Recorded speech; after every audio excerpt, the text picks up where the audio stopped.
Alkisah di daerah Jawa Barat tersebutlah seorang raja yang arif dan bijaksana bernama Prabu Tapa Agung yang bertahta di kerajaan Pasir Batang.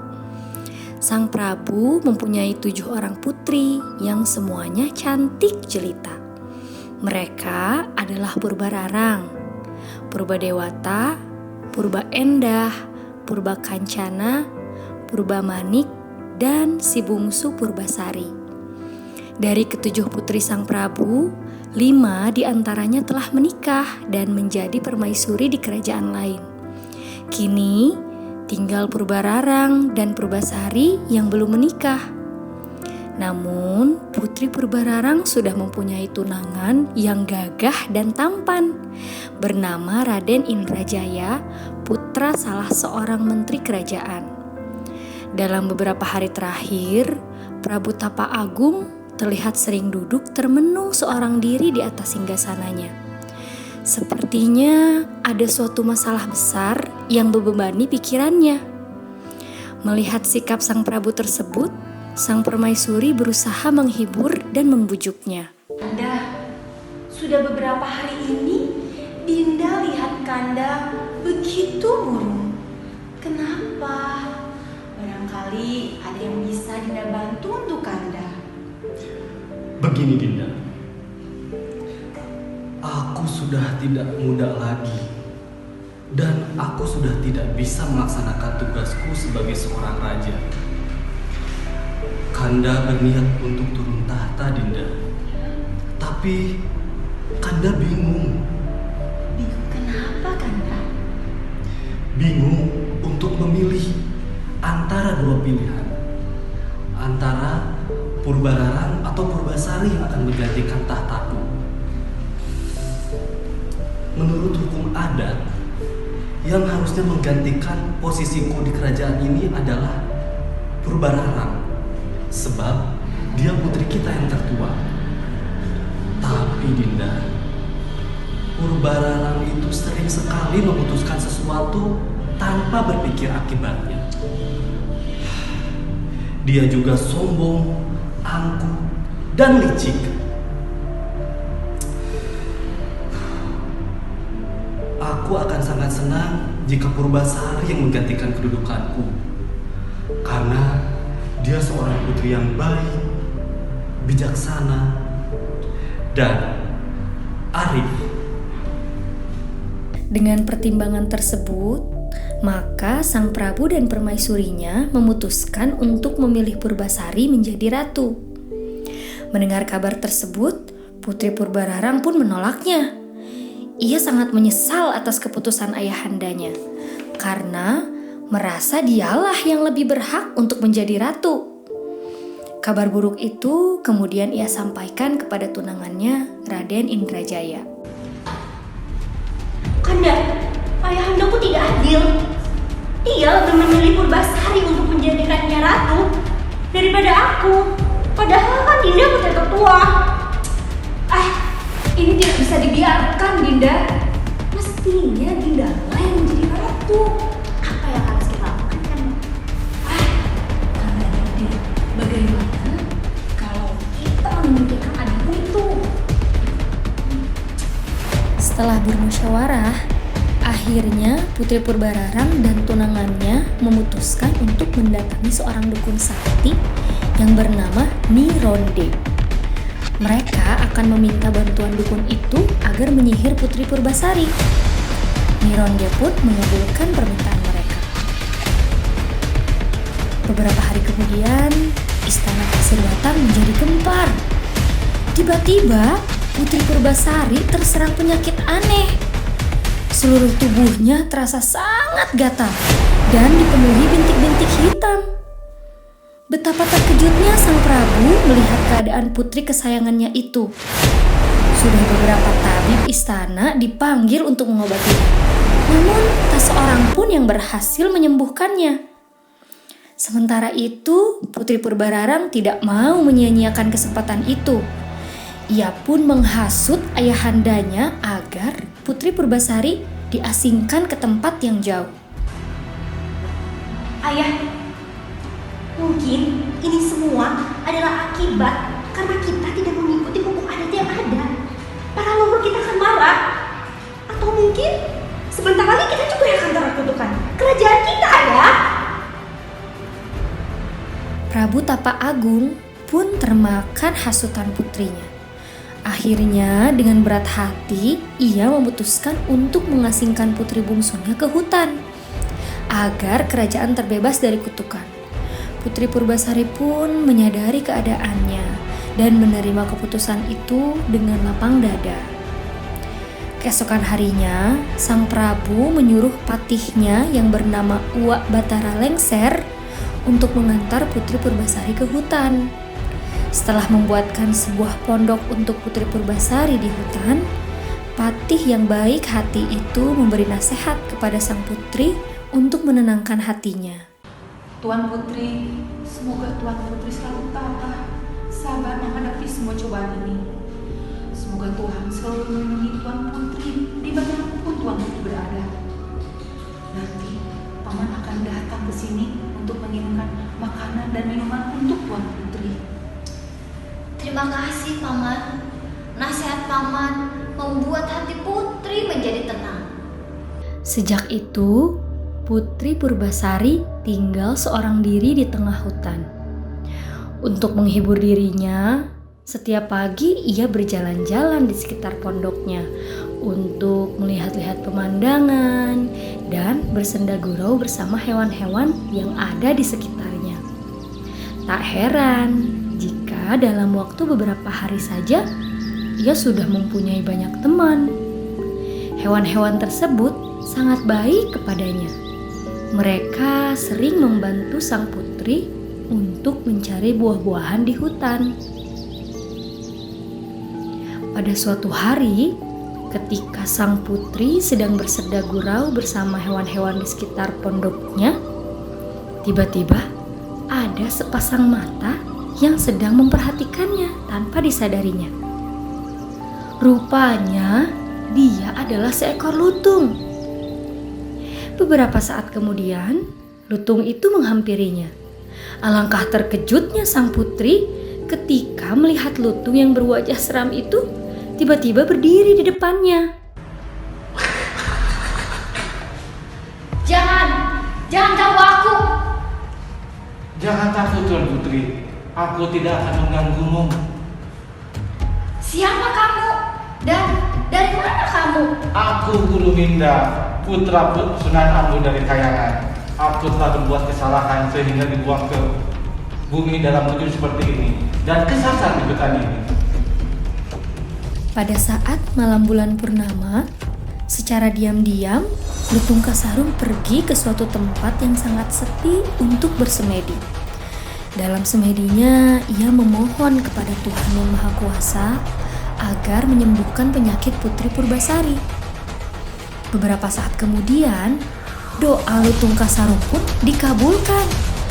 Tanah di sekitarnya tiba-tiba menjelma menjadi sebuah telaga kecil. Airnya sangat jernih, sejuk, harum, dan mengandung obat kulit yang sangat mujarab. Begitu matahari pagi memancarkan sinarnya di ufuk timur, ia segera menemui Putri Purbasari dan memintanya untuk mandi di telaga itu. Hai, Tung. Untuk apa kau membawaku kemari? Berendamlah di telaga ini Tuan Putri.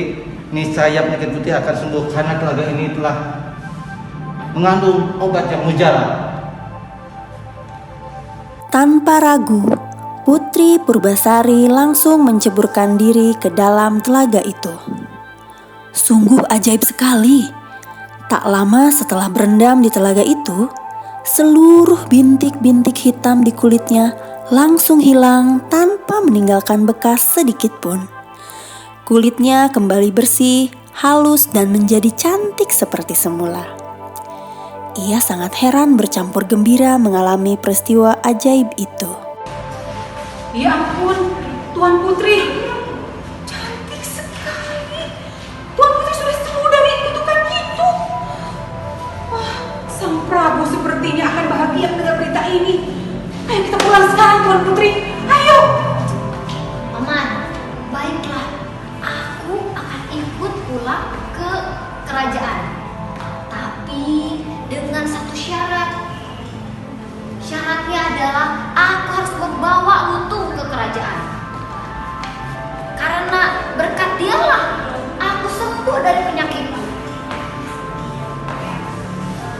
Baiklah Tuan Putri, kalau itu adalah keinginan Tuan Putri, Sang Prabu pasti senang dengan itu. Ayo kita pulang sekarang Tuan Putri. Ayo Lutung.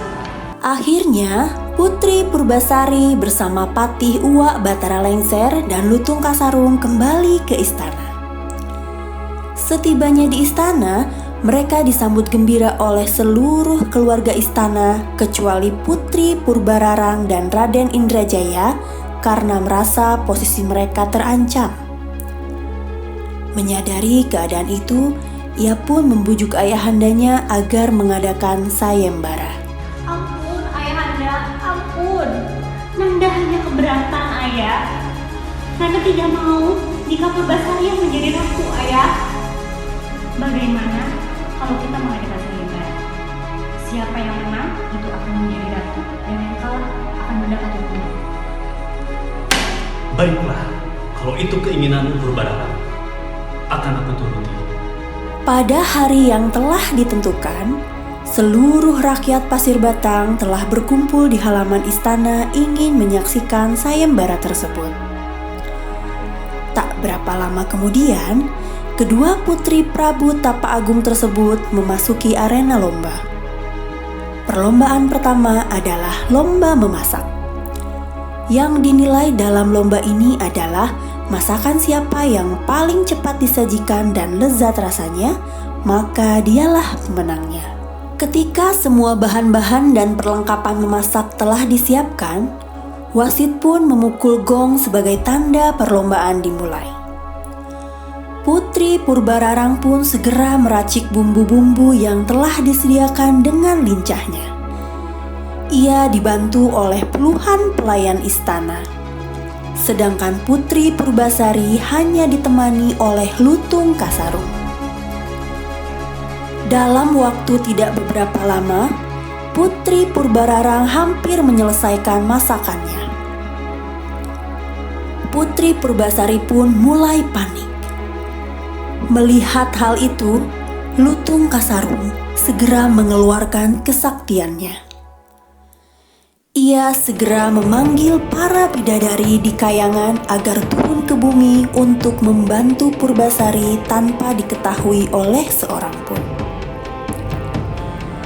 Berkat bantuan para bidadari tersebut, Putri Purbasari mampu menyelesaikan masakannya terlebih dulu dan rasanya pun lebih lezat.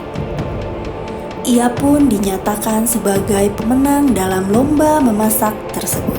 Memasuki perlombaan kedua, yaitu lomba adu panjang rambut. Putri Purbararang merasa tidak mau kalah lagi oleh adiknya.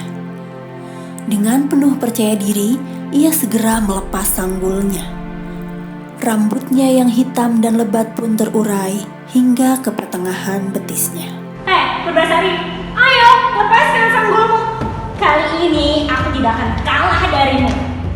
Kenapa diam saja Tuan Putri?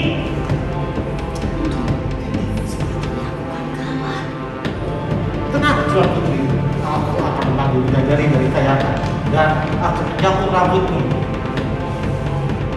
Sesaat setelah Lutung Kasarung bersemedi, datanglah para bidadari menyambung rambut Purbasari tanpa sepengetahuan Purbararang dan para penonton. Ketika Purbasari melepas sanggulnya, maka terurailah rambutnya yang hitam berkilau, halus bagaikan sutra serta bergelombang hingga ke tumitnya. Melihat hal itu, Purbararang pun menjadi malu dan merasa terpukul karena kembali dikalahkan oleh adiknya. Namun, ia tidak kehabisan akal. Ia kembali membujuk ayahandanya agar diadakan satu perlombaan lagi, yaitu lomba ketampanan calon suami atau tunangan masing-masing. Wahai rakyat Pasir Batang, lihatlah ketampanan tunangan. Tidak ada yang bisa menjadi ratu kecuali aku yang bisa bersanding dengan yang setampan ini. Inilah calon suamiku. Ya, inilah calon suamiku. Purbasari, tidak ada calon suami yang lebih jelek dari ini.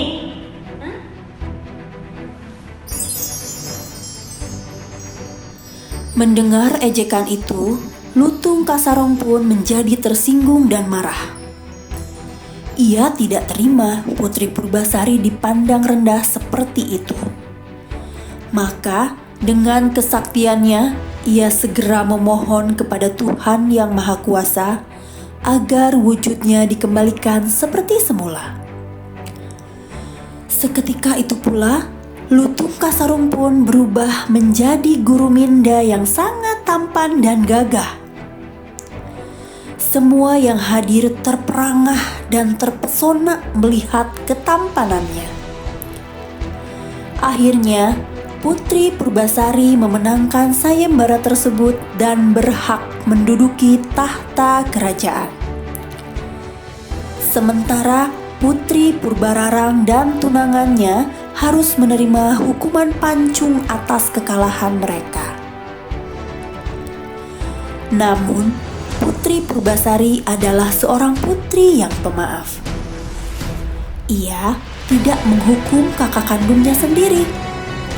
Bahkan, ia tetap mengizinkan kakaknya untuk tetap tinggal di istana bersamanya. Akhirnya, Putri Purbasari pun dinobatkan menjadi Ratu Kerajaan Pasir Batang. Ia adalah seorang ratu yang arif dan bijaksana, sehingga seluruh rakyatnya senantiasa hidup makmur, damai, dan sentosa. Nah, anak-anak sekalian, bagaimana cerita Lutung Kasarong ini? Seru bukan?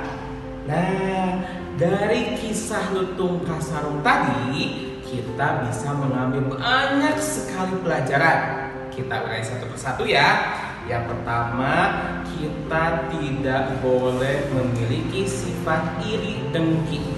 Kenapa? Karena iri dengki itu termasuk salah satu penyakit hati. Kalau di dalam diri kita punya rasa iri dengki, itu tandanya kita bukan manusia yang senang bersyukur. Lantas, kenapa? Karena barang siapa yang selalu bersyukur atas apa yang dimiliki, insya Allah Allah akan melipat gandakan semuanya, akan menambah rezekinya. Itu yang pertama. Yang kedua, kita harus akur sama adik dan kakak, mengakui kelebihan masing-masing, menutupi kekurangan yang dimiliki masing-masing. Itu yang harusnya dilakukan oleh adik dan kakak. Oke? Dan yang ketiga adalah berani mengakui kesalahan. Kalau kakak atau adik punya kesalahan, akui saja, karena hal itu bukan sesuatu yang buruk. Justru itu perilaku yang terpuji. Ya. Kemudian yang terakhir adalah yang keempat adalah berjiwa sportif, mengakui kekalahan. Ya, ketika berkompetisi, ketika bertanding, mau kalah, mau menang bukan hal yang utama. Yang penting adalah berjiwa sportif dan berani melakukan yang terbaik. Ketika hasilnya tidak baik atau kurang sesuai dengan hati kita, ya sudah, itu adalah rezeki yang diberikan oleh Allah. Kita harus mengakui itu semua dan menerimanya dengan lapang dada. Oke, sampai ketemu ya di cerita selanjutnya. Bye. Assalamualaikum warahmatullahi wabarakatuh.